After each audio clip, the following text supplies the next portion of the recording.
Bismillahirrahmanirrahim. Alhamdulillahi rabbil alamin. Allahumma salli wa sallim wa barik ala Muhammad wa ala ali Muhammad. Allahumma anfa'na bima 'allamtana wa 'allimna ma yanfa'una wa zidna 'ilma wa barik lana fi 'ilmina warzuqna al-ikhlasa fil qawli wal 'amali kamila. ونسألك اللهم علما نافعا لا ينسى وتوفيقا دائما وصحة ويقينا آمين يا رب العالمين. Alhamdulillah kaum muslimin rahimakumullah. Hari ini tanggal 8 Rabiul Akhir 1443 kita lanjutkan pengajian kitab Ad-Durarul Bahiyah karya Imam Syaukani yang sudah wafat pada tahun 1250 Hijriyah. Kita lanjutkan pada babul walimah, bab tentang walimah. Walimah yaitu makanan yang dibuat pada waktu seseorang menikah dengan seorang perempuan. Qala al-muallif rahimahullahu ta'ala wa nafa'ana bihi wa bi'ulumihi fid dharain amin. Hiya, walimah itu masyru'atun, disyariatkan alias diperintahkan oleh Rasulullah sallallahu alaihi wasallam, dan Nabi juga melakukannya setiap kali beliau menikah. Tidak pernah beliau menikah tanpa mengadakan walimah. Apa hukumnya walimah? Diperselisihkan oleh para ulama. Mayoritas ulama berpendapat sunnah. Sebagian kecil ulama berpendapat wajib. Kenapa? Karena Rasulullah bersabda, innahu la budda, sesungguhnya haruslah lil ursi, pernikahan itu, min walimatin, ada makanan walimah. Hadis riwayat Nasa'i, derajatnya sahih. Nah, kata-kata la budda, harus, ini ditafsiri oleh sebagian kecil ulama, berarti hukumnya adalah wajib. Demikian juga Rasul sallallahu alaihi wasallam bersabda kepada Abdurrahman bin Auf, aulim, walimahlah anda walau bisyatin, meskipun hanya dengan seekor kambing. Hadis ini muttafaqun alaih. Perintah aulim, walimahlah anda, maka hukum asal perintah adalah wajib, sehingga sebagian kecil ulama berpendapat wajib, tapi mayoritas ulama berpendapat sunnah. Nah, di sini Imam Syaukani tidak membahas hukumnya apa, beliau hanya mengatakan walimah disyariatkan. Jadi tampaknya beliau mengisyaratkan adanya perselisihan pendapat di antara para ulama dalam hal ini, sehingga beliau tidak menegaskan hukumnya apa. Kemudian beliau mengatakan wajibu, dan wajib al-ijabatu ilaiha, mendatangi undangan walimah. Jadi kalau hukumnya walimah diperselisihkan, tapi kalau mendatangi undangannya tidak diperselisihkan bahwa hukumnya adalah wajib. Kenapa? Karena barang siapa yang tidak mendatangi undangan walimah, dia sudah durhaka kepada Rasulullah sallallahu alaihi wasallam. Rasulullah bersabda, "Wa man la yujibid da'wah," siapa yang tidak mendatangi undangan walimah, faqad asallaha wa rasulah, sungguh telah durhaka kepada Allah dan Rasulnya. Hadis riwayat Imam Muslim. Nah, maka dengan sebab adanya hadis ini tidak ada perselisihan pendapat bahwa mendatangi walimah adalah wajib. Tetapi kewajiban mendatangi walimah ini bisa gugur dengan sebab hal-hal tertentu. Misalnya kita tidak bisa datang karena jauhnya tempat misalnya, atau misalnya karena di situ ada maksiat-maksiat, ya, diundang wanita penyanyi, kemudian bermusik-musik di situ. Nah, maka kita tidak mampu untuk nahi mungkar, tidak boleh datang ke sana. Kalau mampu nahi mungkar silahkan datang untuk nahi mungkar. Kalau tidak mampu jangan datang. Kemudian beliau mengatakan wa yuqaddam, dan didahulukanlah as-sabiq, yang lebih dahulu mengundang. Thumma, kemudian al-aqrabu baban, yang lebih dekat pintunya kepada rumah kita.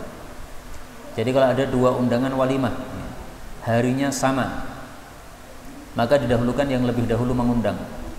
Misalnya A mengundang kita, mengirimkan undangannya hari Ahad, kemudian B mengirimkan undangannya hari Senin, undangannya untuk besok hari Selasa.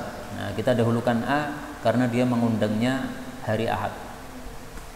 Adapun kalau suratnya itu dikirim bersamaan, jadi ada 2 surat di depan pintu rumah kita, semuanya undangan walimah, ternyata waktunya sama, yaitu hari Selasa jam 10 misalnya.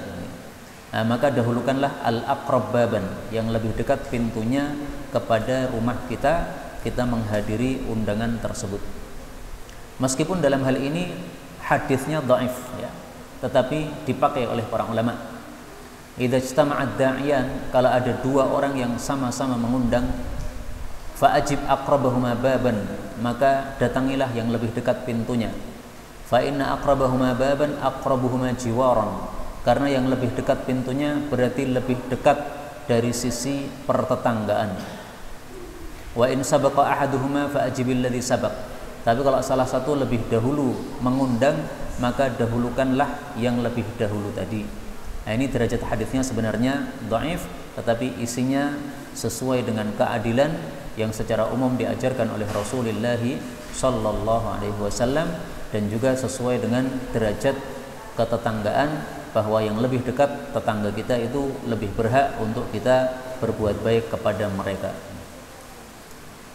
Dalam Al-Quran, Allah Subhanahu wa ta'ala membagi tetangga menjadi 2.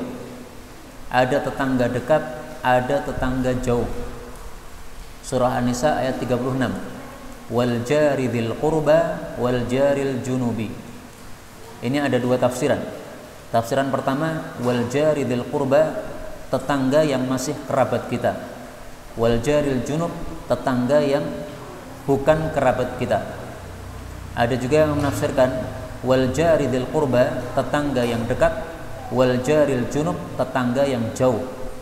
Nah, di sini Allah menyebut tetangga yang jauh nomor 2. Adapun tetangga yang dekat disebutkan pertama, menunjukkan bahwa tetangga yang lebih dekat itulah yang lebih berhak untuk kita berbuat baik kepada mereka. Surat An-Nisa ayat 36 ya. Kemudian beliau mengatakan wala yajuzu, tidak boleh huduruha, menghadiri walimah, idza ishtamalat, apabila walimahnya itu mengandung ala maksiatin, perkara-perkara maksiat. Jadi hukumnya haram ya, la yajuz, tidak boleh, itu maksudnya haram, tidak halal untuk mendatangi walimah kalau di situ ada perbuatan maksiat. Misalnya apa?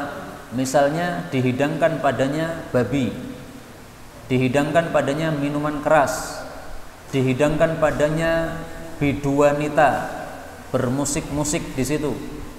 Nah, Rasulullah bersabda, "Wa man kana yu'minu billahi wal yawmil akhir", siapa yang iman kepada Allah dan hari akhir, fala yajlis ala ma'idah, jangan duduk pada satu hidangan, yudaru 'alaihal khamru, yang diedarkan padanya minuman keras. Hadis riwayat Tirmidzi, derajatnya hasan. Nah, maka ini contoh perbuatan maksiat yang menyebabkan kita tidak boleh hadir pada walimah. Hukum asalnya apa? Wajib mendatangi walimah, tapi bisa menjadi haram apabila terjadi padanya maksiat-maksiat. Inilah pembahasan walimah sangat ringkas oleh Imam Syaukani. Karena itu pada footnote buku ini saya berikan ziyadat, beberapa tambahan pembahasan. Pembahasan pertama, bolehkah walimah lebih dari 2 hari? Para ulama berselisih pendapat. Ada yang membolehkan, ada yang tidak membolehkan. Hadis yang dijadikan dalil untuk melarang adalah ta'amu yaumin fil ursi sunnah. Makanan hari pertama dalam walimah itu sunnah. Wa ta'amu yaumaini fadlun. Adapun 2 hari itu adalah kelebihan. Wa ta'amu thalathati ayyamin riya'un wa sum'ah. Adapun kalau sampai 3 hari walimahnya itu namanya riya, pengen diketahui orang bahwa dia kaya sehingga mampu mengadakan walimah 3 hari dan sebagainya. Tapi hadis ini derajatnya dhaif sehingga tidak bisa dijadikan sebagai dalil. Karena itu Imam Bukhari mengatakan wa man awlama sab'ata ayyamin wa nahwaha. Ada sebagian ulama berwalimah selama 7 hari atau semisalnya. Jadi 1 pekan mengadakan walimah. Setiap hari ada undangan, besoknya ada undangan baru lagi, besoknya ada undangan baru lagi. Walam yuwaqqitin nabi, dan Nabi memang tidak menentukan waktunya walimah. Maksudnya Imam Bukhari, hadis yang menentukan walimah maksimal 2 hari itu tidak sahih, sehingga beliau mengatakan Nabi tidak menentukan berapa lama walimah. Tapi memang kalau melihat di masyarakat, sebagian mereka mengadakan walimah tujuannya bukan untuk membagi makanan, tetapi tujuannya malah untuk mendapatkan sumbangan. Nah, ini satu walimah yang tidak sesuai sunnah.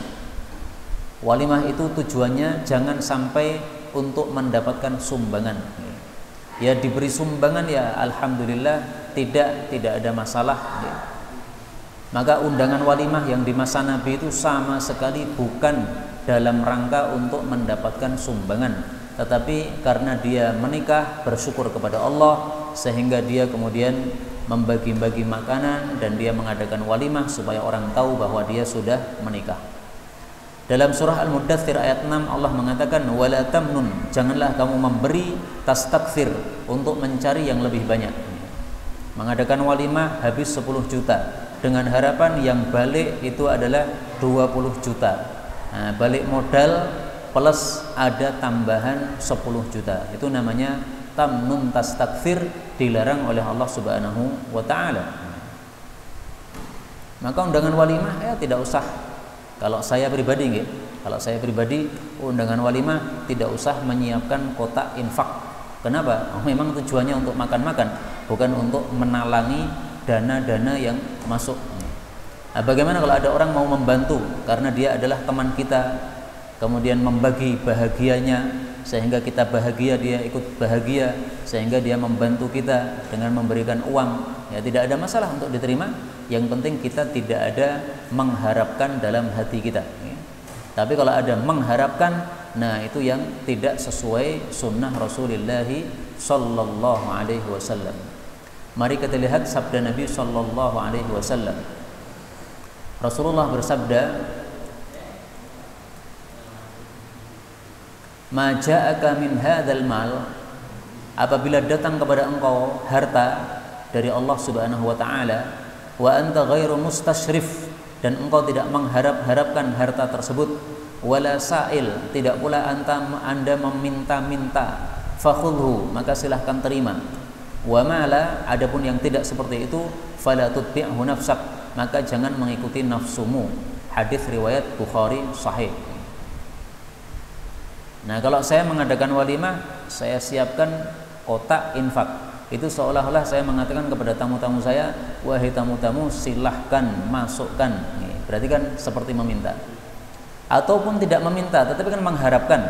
Nah, saya harapkan nanti uang yang masuk di sini adalah menutupi apa yang sudah saya keluarkan, malah masih ada labanya.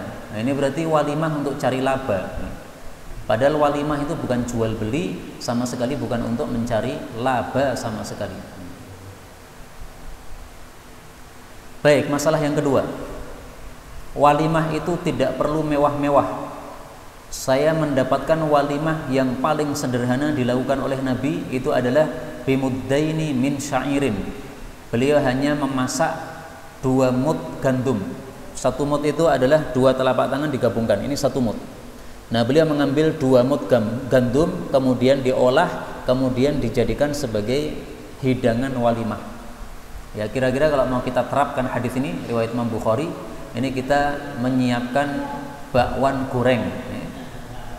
50.000 beli bakwan goreng, ngundang tetangga 1 gang. Ada apa ini, Pak? Ini walimah saya nikah yang kedua. Oh, kok sederhana sekali.